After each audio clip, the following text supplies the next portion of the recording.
estos artefactos, concretamente, los de ahora, las máquinas de guerra, se sabe que fueron utilizados ya por los chinos, es decir, la primera vez que se tiene noticia, artefactos ingenios para hacer la guerra, para ayudar a los soldados, pero no se puede precisar ni el país ni la época, pero fueron los primeros que lo usaron.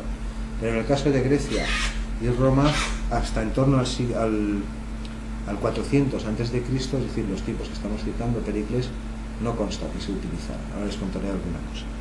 Sí que se usaron en la defensa de Jerusalén en el 800 a.C., mucho antes de la guerra que he comentado. Máquinas de este tipo, eso también se sabe, que se cree que habían sido construidas por caldeos, por asirios y fenicios. Y en la defensa de un asalto que hubo en el siglo IX a.C., ahí también se usaba. Pero la primera vez que empiezan a aparecer ya como parte de los ejércitos es en tiempos de los griegos. Empezaremos, aquí vamos a ir rápido con todas. La información que tenemos sobre todas estas máquinas grecorromanas procede del libro de Vitruvio. El libro 10 se llama de arquitectura y ahí habla de muchas máquinas, entre ellas el hidráulico, hay una descripción del órgano. Y los antiguos, él da varias clasificaciones, pero las clasificaba Vitruvio principalmente en tres clases. Lo que eran estructuras, por ejemplo andamios o cualquier tipo de estructura compleja, montada con viga, lo que sea, para lo que fuere, o por ejemplo la defensa. Estas las llamaba scansorium o acrobáticas, otras se las llamaba espirituales o neumáticas, que eran aquellas que eran movidas o consecuencia del resultado de fluidos, como el aire o el agua. El hidráulis es un ejemplo, o relojes de arena o de agua, que también los había. Y un último tipo que se llamaban tractorium, que eran aquellos dispositivos que podían desplazar grandes pesos, grúas, por ejemplo, o sea, tractores. Pero es más sencillo clasificarlas en 5 tipos: lo que son ingenios mecánicos, lo que son ingenios militares, lo que son máquinas para los teatros, que ahí hubo muchas y hoy solo vamos a ver un par de elementos, y después lo que son ingenios hidráulicos. Por ejemplo, yo he citado el órgano, pero cualquier sistema de bombeo de agua para hacer subir el agua de una acequia, esto existía, ahora lo mostraré, o norias o cosas, es decir, las que utilizaban el agua como motor o como parte del funcionamiento, esas eran hidráulicas. Las máquinas hidráulicas incluían muchas cosas, por ejemplo la canalización, la conducción del agua, que a veces se traía hasta de 100 kilómetros por acueductos, y después su distribución por las casas. Había agua caliente en las ciudades. Yo voy a mostrar solo los edificios, no me voy a parar después explicando estas cosas. En todas las casas no, pero en las casas ricas había agua fría y agua caliente.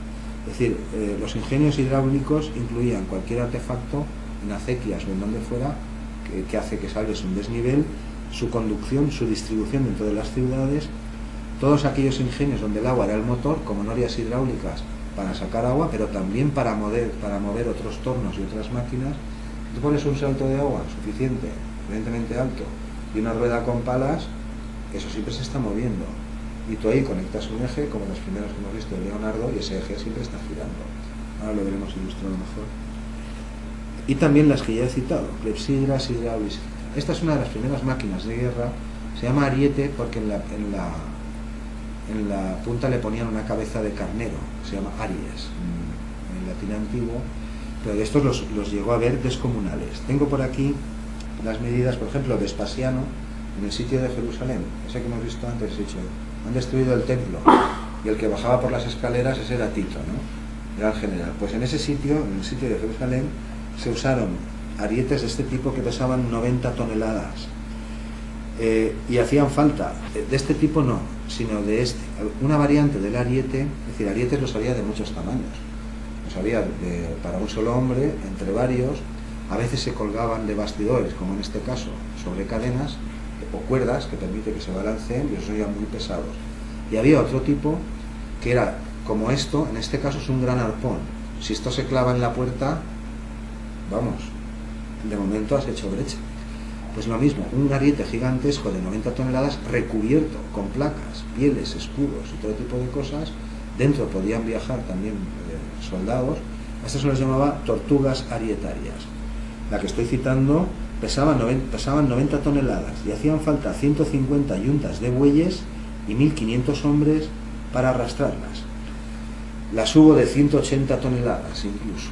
Es decir, el principal problema de un defensor de estas ciudades antiguas era que tú no llegases a los muros o a la puerta, que no consiguieses acercar el ariete, porque una vez el ariete u otras cosas que enseñaré estaba ahí, porque tú no salías, tú no sales, tú desde arriba te defiendes y haces las 1000 perrerías, pero tú no sales. Es decir, metro que avanza el ariete o la torre, metro que no, como no lo destroces, metro, cuando tocan la puerta o tocan el muro, a partir de ahí es cuestión de tiempo, sabes que estás muerto.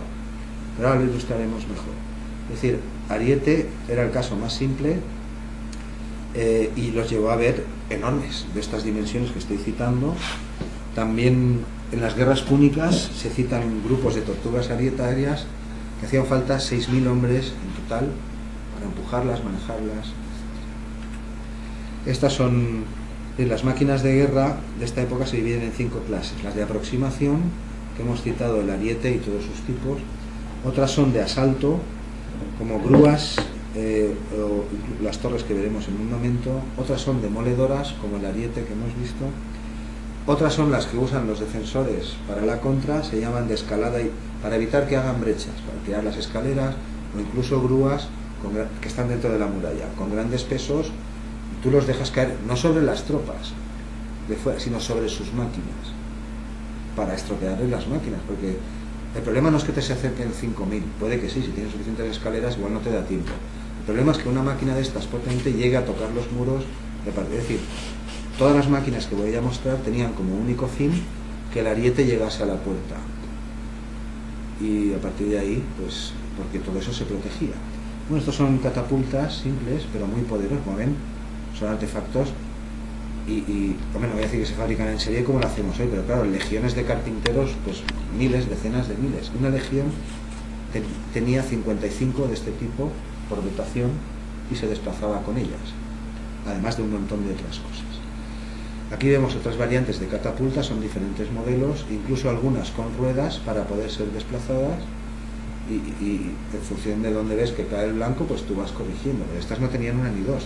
Bueno, hemos visto lo que estamos hablando, ¿no? Todo el Mediterráneo son variantes, diferentes tamaños, diferentes pesos. Aquí se podían lanzar muchas cosas, desde piedras hasta paquetes y bolas de cosas ardiendo con aceite, que tú, cuando tú impregnas algo de aceite, algo denso, y le metes fuego, eso soplando con agua no la apagas, o sea, cuesta un rato.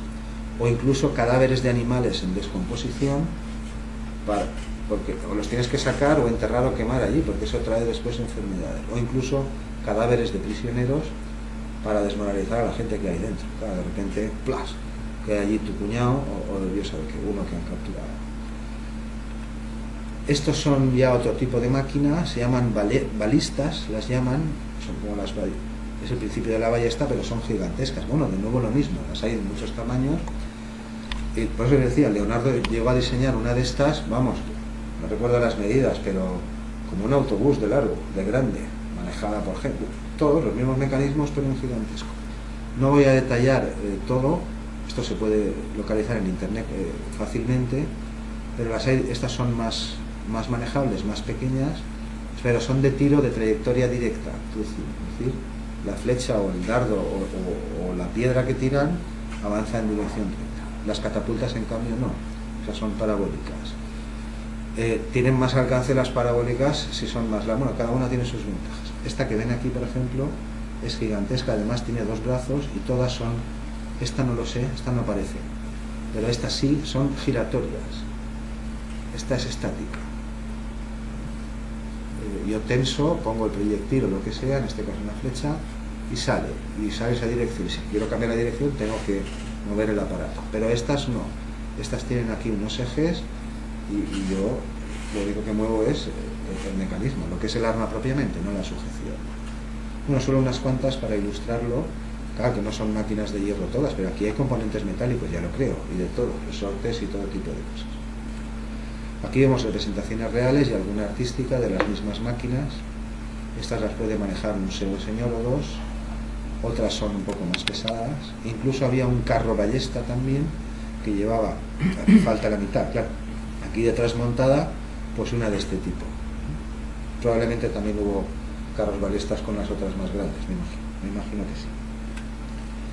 Hemos llegado a una de las máquinas de asalto más temidas, que consiste en lo siguiente. Estas torres ya fueron utilizadas por Demetrios Poliorcetes, un griego de los tiempos antes de Alejandro, para tomar Tiro, creo que era, no me quiero liar, lo tengo por aquí, perdón, Rodas. Para tomar el sitio de Rodas, Demetrios Poliorcetes ya utilizó este tipo de máquinas. Claro que es una máquina. Esto es lo siguiente, es una torre de 9 pisos con plantas separadas y escaleras.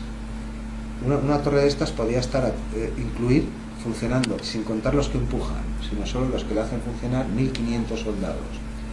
Hay escaleras para subir y escaleras para bajar, y tú no te lo saltas, claro, para que no se produzca, estás en el combate, una solo es para bajar, heridos, muertos, lo que sea, y otra solo es para subir, armamento, munición, etc. Por supuesto, están comunicadas, ahora lo veremos, y tiene unas ruedas enormes, gigantescas, a veces de más de 1 metro de ancho, forradas incluso con hierro en ocasiones, y ahora les mostraré cómo avanza. Y tiene piezas de artillería, como las que hemos visto, catapultas, ballestas de todo tipo, en orden ascendente por su peso y el calibre, es decir, las más pesadas están abajo, catapultas y ballestas gigantescas, y en orden decreciente de todo. Las de arriba tiran objetos más ligeros, pero igual tú tienes que alimentar esto de piedras pequeñitas y de todo tipo de objetos.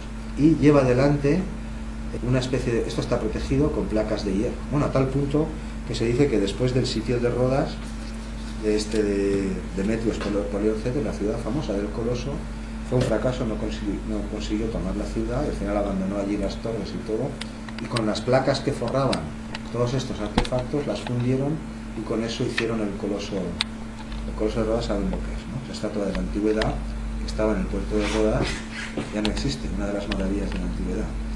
En la boca del puerto había una estatua gigantesca fundida en bronce, hueca, claro,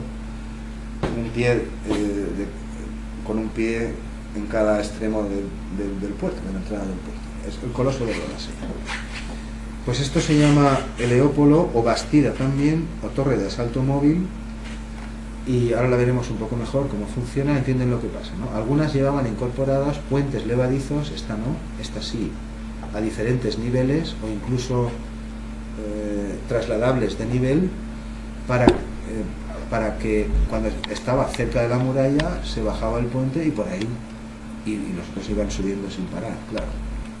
Ahora veremos un poco mejor. Este es un diseño esquemático para que entiendan cómo funciona, pero es más complejo, ¿eh? Por ejemplo, aquí no se ilustran las escaleras, sino una sola para subir, solo se ilustran 6 plantas.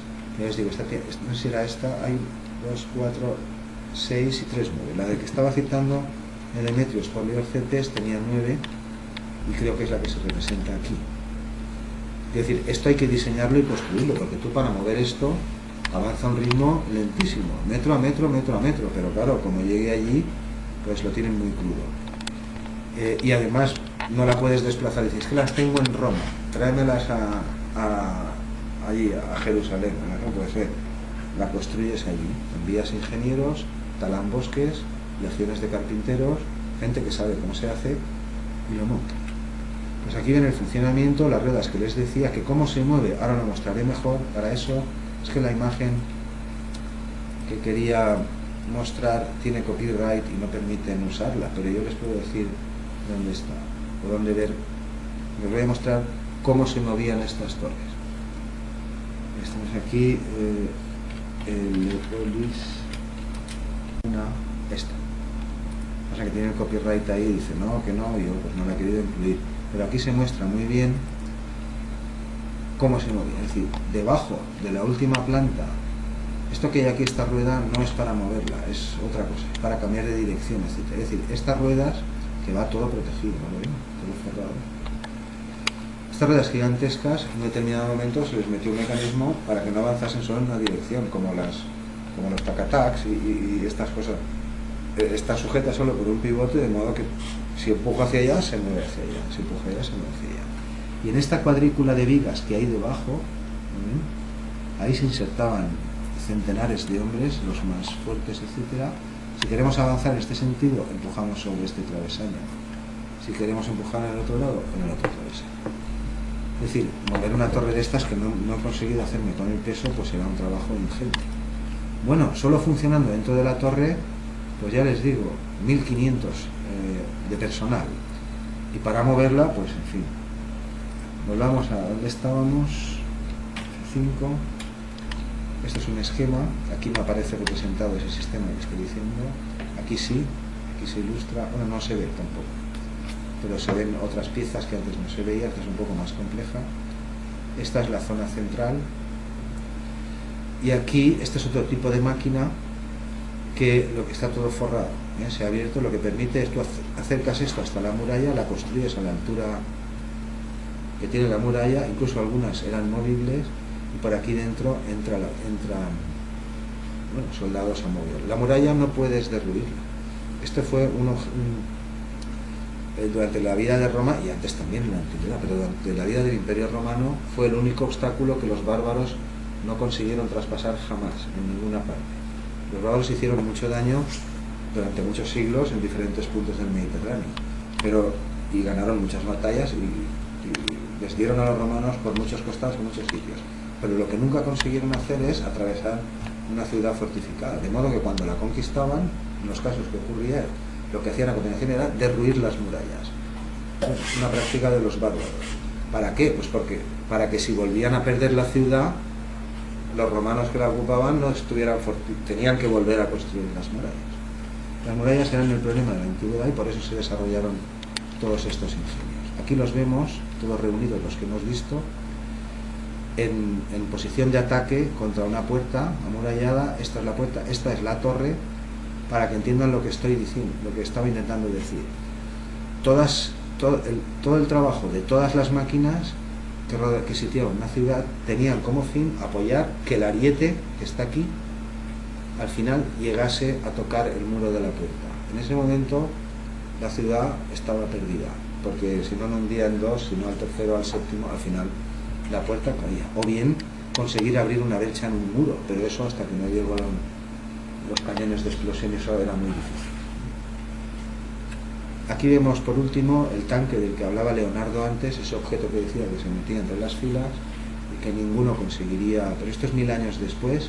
Esto en cambio no, esto es romano, otro artefacto parecido con ruedas, ¿lo ven? Y forrado, estos son sacos, placas de metal, acolchado para ir acercándote a la muralla sin que te mate, narices. Y no es exactamente igual, pero sí que es un prototipo. Este es el prototipo que se ha construido hoy, y este es el dibujo original de Leonardo da Vinci del artefacto que le ofrecía al noble. Decía, puedo construir un aparato que se meta entre las filas y no haya hombre suficiente, es decir, acorazado completamente, con puertas que se levantan, con cañones en la base que disparan en todas direcciones. Era un tanque giratorio y autopropulsado. Dentro había gente pues que este es un diseño de autogiro que dejó también dibujado Leonardo da Vinci. Así no puede volar, Es decir, tal como está aquí no puede volar, pero es el principio del vuelo de helicóptero. Hoy sí que tenemos autogiros. Anoche echaron Mad Max, la película del trueno, en XN, y me quedé dormido antes de verlo. Y ahí sale uno con un autogiro, un asiento, 2 ruedecitas, un pequeño motor y una hélice pequeña de helicóptero, y ya está, eso es el aparato. Bueno, pues gracias Leonardo. Vamos a pasar a otro tema.